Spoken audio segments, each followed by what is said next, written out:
कूड़े का एक बड़ा सा पहाड़ है। उस हिसाब से दिल्ली में पानी का कमी तो नेचुरली रहेगा ही रहेगा। हर सिटीज़ की अपनी एक प्रॉब्लम होती है। अब दिल्ली का प्रॉब्लम यही है कि कूड़ा बहुत ज़्यादा जनरेट होता है।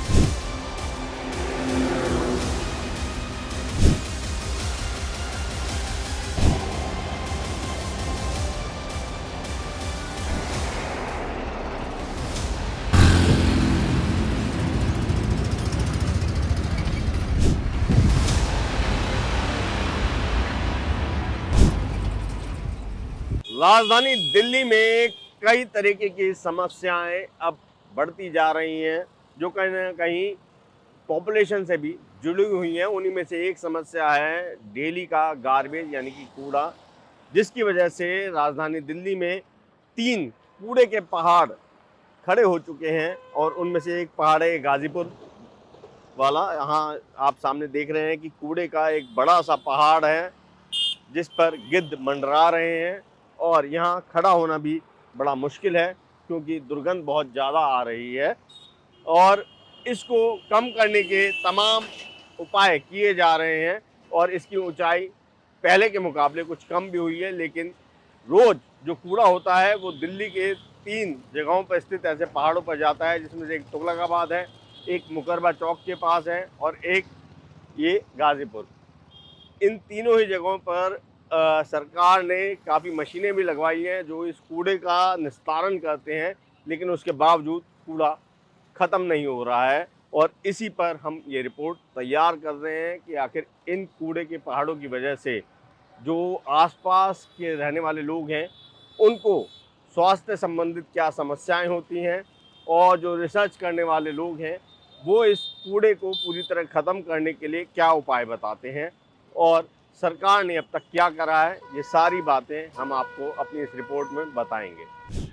अ, जो दिल्ली में जो कूड़े के पहाड़ हैं वो इनको ख़त्म करने के लिए SBM 2.0 लॉन्च हुआ था इंडियन गवर्नमेंट की तरफ से। एंड उसके चलते बहुत सारे काम चल रहे हैं। दिल्ली में भी काम चल रहा है एंड बाकी सिटीज़ में भी काम चल रहा है एंड काफ़ी जगह रेमिडिएशन हुआ भी है। दिल्ली बट काफ़ी जगह रेमिडिएशन प्रोग्रेस में है, बट वो कंप्लीट नहीं हो पा रहे हैं। उसमें एक मेजर इशू ये आ रहा है, हम दिल्ली का एग्जांपल ले लेते हैं कि जो घरों से कूड़ा जनरेट होता है वो हम सब मिक्स करके देते हैं, तो वो सारा जाता है आपका डंप साइट में। आपका एक साइड जो डेली का कूड़ा जमा हो रहा है आप वही डंप कर रहे हैं उन साइड्स पे, एंड दूसरी साइड से आपका रेमिडिएशन चल रहा है। तो आप लगा लीजिए अगर 1000 केजी आप एक दिन में रेमिडिएट कर रहे हैं, 1200 केजी आपका डंप साइट में जा रहा है कूड़ा, तो आप तो 200 केजी ज़्यादा ही डाल रहे हैं। तो ये कभी एक नेवर एंडिंग प्रोसेस हो जाएगा। तो इसलिए ये एक मेजर प्रॉब्लम आ रही है। प्लस अभी हमारा जो सोर्स सेग्रीगेशन है स्पेशली दिल्ली में बहुत ज़्यादा फोकस नहीं है, क्योंकि अगर आप देखेंगे सॉलिड वेस्ट मैनेजमेंट रूल 2016 का, उसमें बताया गया है कि जो आपका ऑर्गेनिक वेस्ट है वो डंप साइट में नहीं जाना चाहिए। बट अभी करंटली दिल्ली में सारा ऑर्गेनिक वेस्ट, प्लास्टिक्स और सारे कंपोनेंट जो हैं मिक्स होके सारे डंप साइट में ही जाते हैं। लाइन्स के अकॉर्डिंग आपका गीला कूड़ा और सूखा कूड़ा दोनों अलग अलग होना चाहिए। बट यहाँ पे इश्यूज आ जाते हैं political will, not the government of India but specific जो आपके रीजन्स की पॉलिटिकल विल कितनी ज़्यादा है, उसमें पब्लिक पार्टिसिपेशन कितना ज़्यादा है, एंड कितनी अच्छी तरीके से आप मॉनिटर कर पा रहे हैं कि आपका जो भी मैंडेट है, जैसे कि गीला और सूखा कूड़ा अलग करने का, वो पब्लिक फॉलो कर रही है कि नहीं। अगर हमारा political will, public awareness and public participation इसमें हमें मिल जाता है, प्लस हमारी मॉनिटरिंग अच्छी होती है, तो हम ये सब अचीव कर सकते हैं जो बाकी हमारे काफ़ी शहरों ने अचीव किया है, जैसे इंदौर, पुणे, भुवनेश्वर, बहुत सारे सिटीज़ हैं जिन्होंने ये सब कंबाइन करके ये सोर्स एग्रीगेशन अचीव कर पाए हैं। तो इस पर कॉस्ट कितनी आती है, और क्या ये जो इस्तेमाल है ये अगर लार्जर एस्पेक्ट में देखें पब्लिक के लिए फ़ायदेमंद है, मतलब हेल्थ को देखते हुए? कि जो हमारा अदर कंपोनेंट्स होते हैं जैसे रिसाइक्लेबल, नॉन रिसाइक्लेबल, सब कुछ मिक्स, वो हमारा चले जाता है को प्रोसेसिंग प्लांट में। उसको वहाँ पे जला के वहाँ पे एज अ को फ्यूल यूज़ करते हैं। उसके बाद आता है हमारा जो इनर्ट वेस्ट रहता है।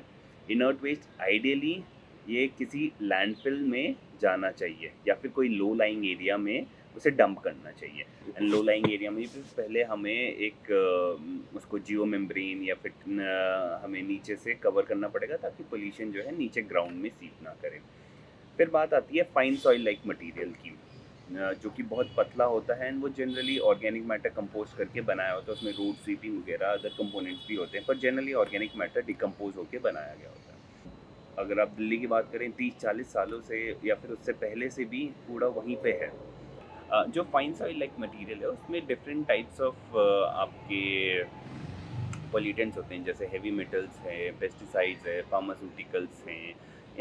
हर टाइप का जो पॉल्यूटेंट्स होते हैं उसके कांटेक्ट में आया होता है। तो उनका जो कंपोस्ट की न्यूट्रिएंट वैल्यू होती है, नाइट्रोजन NPK, उसकी जो क्वांटिटी होती है वो तो हाई रहती है, बट इसके अलावा ये जो पॉल्यूटेंट्स है उनकी क्वांटिटी भी हाई रहती है। Okay. So short period of time के लिए वो एज अ कंपोस्ट आप यूज़ कर सकते हो, वो अच्छे रिजल्ट दे भी सकता है, but over the longer period of time वो आपकी सॉइल को ख़राब करेगा। तो Okay. उसको एज अ कंपोस्ट कभी भी यूज़ नहीं करना चाहिए। ठीक है। और सर इसमें कॉस्टिंग कितनी आती होगी? गवर्नमेंट जो है कितना एक्सपेंडिचर इसमें लगाती है पूरा वेस्ट मैनेजमेंट में, अगर हम सिर्फ दिल्ली की बात करें तीनों साइट्स की? सो अगर हम डंप साइट रेमिडिएशन में कितनी कॉस्ट आती है वो बात करें तो वो सिटी टू सिटी वेरी करती हैं, बट ऑन एन एवरेज आप 600 to 800 रुपीज़ पर टन आपका रेमिडिएशन करने में लगता है। ओके। एंड दिल्ली का जो क्वांटिटी है वो बहुत ज़्यादा है। कितनी तो होगी अंदाजन? अभी दिल्ली की क्वांटिटी अराउंड 160,000 टन्स के अराउंड हो सकती है, तीनों साइट्स की मिला के तीनों साइट्स की मिला के। 160,000 टन? जी। ओके। सबसे बड़ा हेल्थ हज़ार्ड जो वहाँ पे आ रहा है इस वक्त पे, उसको नज़रअंदाज कर दिया गया। जो मैंने स्टडी की थी उसके अंदर पाया कि उस पहाड़ों के 3-3 किलोमीटर तक का पानी जो है वो इतना ज़्यादा केमिकल दूषित है। जो पहाड़ में से गंदगी का केमिकल उस पानी में आ रहा है, और वो पानी जो पब्लिक पी रही है। आप वहाँ पे कोंडली, गनौली और उसके आसपास गाजीपुर के एरिया के अंदर अगर पानी को टेस्ट करवाएंगे तो आपको उसके अंदर लेड की मात्रा और बाकी केमिकल्स की मात्रा इतनी ज़्यादा मिल रही है। इवन देन जो पानी ट्यूबवेल से लेके लोग हैंडपम्प से लेके, अभी तो सरकार ने वहाँ हैंडपम्प का पानी बंद कर दिया, कहीं ना कहीं इलीगल बोर किए हुए हैं और उसका पानी ले रहे हैं। उसका पानी आप कितना मर्जी फिल्टर कर लो, कितना मर्जी RO लगा लो, उसके बावजूद भी ये हानिकारक जो पदार्थ है, केमिकल्स है, उस पानी में मिल रहे हैं। उस पानी को वहाँ की पब्लिक पी रही है, और वहाँ पे रहने वाले लोग वाग पीते हैं, वहाँ पे जाने वाले लोग वाग पीते हैं, और इनसे कैंसर की जो स्थिति है वो अधिक बनती जा रही है। बीमारियों की स्थिति है वो बहुत ज़्यादा बनती जा रही है। पहला काम तो ये है। दूसरी बात ये है कि उन पहाड़ों से प्रदूषण जितना ज़्यादा निकल रहा है, वो उसके मापदंड आप उस एरिया का करके देखो तो आपको समझ में आएगा कि कितना वो प्रदूषित कर रहा है, पॉल्यूशन वहाँ पे कर रहा है। तीसरी चीज़ जो वहाँ पे आ रही है कि बर्ड्स, एनिमल्स जो वहाँ पे उस इलाके के अंदर उन पहाड़ों के चारों गिद्ध, इस तरीके से जो मांस है या वो सब पदार्थ हैं वो इधर उधर ले जाके फेंकते हैं, उनसे भी एक पोल्यूशन और बायोमेडिकल वेस्ट होता है। तो बहुत सारी स्थितियां आ रही हैं जिनके कारण की पब्लिक वहाँ की सफ़र कर रही है। सरकार ने कुछ मापदंड तो लिए हैं और वो पहाड़ कम होने शुरू हो गए हैं। मैं तो कहूँगा जल्द से जल्द उस एरिया के अंदर इन सब बातों का ध्यान देना चाहिए। और बाकी सर जो लोग बाग हैं वो जो आसपास रह रहे हैं वो क्या प्रिकॉशन बरत सकते हैं खुद को बचाने के लिए? देखिए, सबसे बड़ी प्रिकॉशन है पीने का पानी, खाने की सब्जियां या फल फ्रूट, जो भी चीज़ वहाँ पे है। मैं तो ये कहूँगा पानी अभी तो वहाँ का वो दूषित पानी ही आ रहा है। मतलब वहाँ का और पानी इतनी इस्तेमाल बड़ी पब्लिक है, उसका पानी बोर वाला पानी तो लेना ही नहीं चाहिए। दिल्ली जल बोर्ड का पानी अगर वहाँ पे सरकार को टेस्ट करके उस कॉलोनियों के अंदर उन सभी जगहों पे वितरित कराना चाहिए। मैम ये जैसे पानी की एक बड़ी समस्या आपने बताई, पॉल्यूशन, क्योंकि व्हीकल इतने बढ़ गए हैं तो पॉल्यूशन भी है ही है। तो मैम एक और भी प्रॉब्लम है, जो गार्बेज के 3 पहाड़ भी हैं दिल्ली में, तो वो भी ऑब्वियस सी बात है, डेली बहुत सारा कूड़ा भी जनरेट हो जाता है। तो क्या इसमें भी जो हमारी पॉपुलेशन है उसी का बहुत बड़ा रोल है, जो बढ़ती पॉपुलेशन है उसका भी? बढ़ती पॉपुलेशन के साथ साथ स्पेशली अर्बन गार्बेज हम लोग जिसको बोलते जी। हैं, शहर के लोगों का तो कंज्यूमरिज्म बहुत ज़्यादा होता है और एम्प्टी स्पेस उतना होता नहीं है जी। जहाँ से वो रिसाइकिल करे, तो वो सब शहर का समस्या है। इसीलिए नॉर्मली जो डेवलप्ड कंट्री या डेवलपमेंट का सोच होना चाहिए कि अर्बन डिकंजेशन हम बोलते हैं, आसपास के इलाका क्यों नहीं डेवलप उतना होगा, क्यों लोगों को हमेशा एक कैपिटल सिटी में आना पड़ रहा है पढ़ाई करने के लिए। हर एक स्टेट में जो कैपिटल स्टेट कैपिटल है वो बहुत अच्छा है, उसके आसपास क्यों टायर 2 सिटी हमारे देश में अभी भी उतना अट्रैक्टिव नहीं है। कर सकते हैं हम तो इंटरनेट लेके हर एक स्टूडेंट के पास पहुंच गए थे जी। कोविड के टाइम में। जी। इसका मतलब इंफ्रास्ट्रक्चर उतना इंटरनेट का इंफ्रास्ट्रक्चर है तो बाकी क्यों नहीं पहुंचा सकते हैं। तो हम लोगों को रीजनल डेवलपमेंट के हिसाब से सोचना चाहिए कि मल्टीपल ऐसे सेंटर हो जो इतना अट्रैक्टिव हो दिल्ली के तरह, लेकिन हमारे पास वही दिल्ली, मुंबई और कोलकाता में गुजरात, कम- कोलकाता, अब भुवनेश्वर वगैरह बहुत कम हिसाब से आने लगे हैं। लेकिन ये सेंटर इतना बड़ा देश है, इससे भी ज़्यादा होना चाहिए ताकि ये थोड़ा स्प्रेड हो लोगों को। आके इधर इतना मुश्किल से रहना भी तो उनके वेलबींग के लिए ठीक नहीं है। जी। तो अगर उनको आसपास कम डिस्टेंस जाके अगर काम मिल जाए, जो घर वो किसी भी ज़रूरत पे घर भी जा सके, तो उनके लिए भी अच्छा है, दिल्ली के लिए भी अच्छा है। एक चीज़ तो एकदम एकदम ट्रूथ, गोल्डन ट्रूथ ये है कि इंडिया की कोई भी सिटी माइग्रेंट के बिना जी नहीं सकते हैं। माइग्रेंट हमें चाहिए। जो लोअर रंग वाला काम है तो लोकल लोग बहुत कम मिलते हैं करने के लिए, लेकिन इतना कंसंट्रेटेड एक्टिविटीज़ में नहीं रख के इनका ही अगर कम्युनिकेशन वगैरह थोड़ा अच्छा करके उनको हम थोड़ा दिल्ली से थोड़ा दूर, कोर दिल्ली से थोड़ा दूर अगर रख सकते हैं तो उनको हम ऑटोमेटिकली थोड़ा बेहतर दे पाएंगे। लेकिन जो मुझे बहुत वो पीड़ा भी लगता है, आप जानते हैं दिल्ली का ट्रैवल कॉस्ट बहुत हाई है, जी। बहुत ज़्यादा हाई है।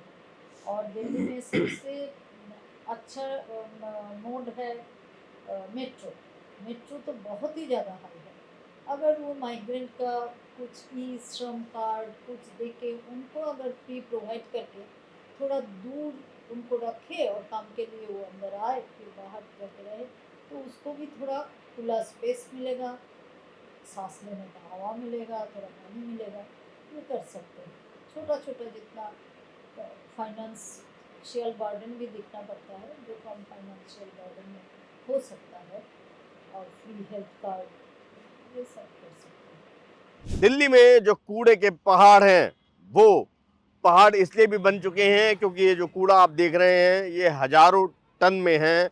अगर मैं आंकड़े की बात करूं तो एक अंदाज़ा ये है कि दिल्ली के तीनों जो कूड़े के पहाड़ हैं, चाहे वो भलसवा लैंडफिल साइट हो जहां पर अभी हम मौजूद हैं, या तुगलकाबाद वाली जो साइट है वहां पर जिसे ओखला साइट भी कहते हैं, और एक गाजीपुर जो साइट है, इन तीनों में अगर कूड़े की मात्रा की बात की जाए तो ये कूड़ा है 1,60,000 टन, यानी 16 करोड़ किलो कूड़ा।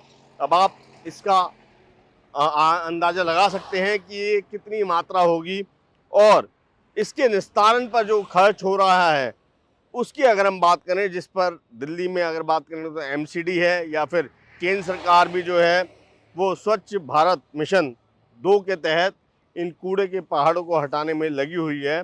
और जो कूड़े निस्तारण पर होने वाला खर्च है उसका एक अंदाज़ा हमें जो बताया गया वो ये बताया गया कि 1 टन कूड़े के निस्तारण में लगभग 600 से 800 रुपये खर्च होते हैं। ये 1 टन का खर्चा है, और आप लगा लीजिए जो अभी मात्रा है कूड़े की वो है 16 करोड़ टन। तो अब आप इस बात से अंदाज़ा लगा सकते हैं कि कितना अरबों रुपए इस कूड़े के निस्तारण में लग रहा है और लगने वाला है, क्योंकि ये जो कूड़ा है ये इसलिए ख़त्म नहीं हो पा रहा है कि जितना कूड़ा रोज़ जो है निस्तारण किया जाता है, लगभग उससे ज़्यादा कूड़ा रोज़ जो है वो पैदा होता है और इन तीनों ही साइट पर पहुंचता है। हमारी जो विशेषज्ञ हैं उनसे जो बात हुई, उनका ये कहना था खास तौर पर दिल्ली के लिए कि जब तक जो सूखा कूड़ा और गीला कूड़ा अलग अलग नहीं हो जाता है और प्रॉपर तरीके से उसको डिस्पोज ऑफ नहीं किया जाता है, तब तक ये स्थिति बनी रहेगी। क्योंकि जो कुछ एक शहर हैं जिन्होंने कूड़े को खास तौर पे ऐसे जो पहाड़ थे उनके यहाँ पर उनको बिल्कुल ज़ीरो कर दिया, वो तभी पॉसिबल हो पाया जब जनता ने इसमें सहयोग करा और जो सूखा कूड़ा और जो गीला कूड़ा है उनको अलग अलग रखा और उसके बाद इसके निस्तारण में काफ़ी ज़्यादा सफलता मिली है। हालांकि जो हमारे केंद्र सरकार के अर्बन डेवलपमेंट मिनिस्टर हैं खट्टर साहब, उन्होंने ये दावा किया है कि अगले 1 साल में यानी वर्ष 2026 तक, खासतौर पे 17 सितंबर, क्योंकि जो प्रधानमंत्री मोदी है उनका जन्मदिन होता है, इस 1 साल में ये भलसुआ साइड का जो कूड़ा है इसको बिल्कुल ज़ीरो कर दिया जाएगा। अब देखना यही है कि ये जो चैलेंज है जो खट्टर साहब ने लिया है वो कैसे पूरा हो पाता है और जो दिल्ली की जनता है उन्हें इस कूड़े के पहाड़ से या ऐसे ही जो 2 अन्य साइट हैं इन तीनों ही कूड़े के पहाड़ से छुटकारा मिल पाता है या नहीं।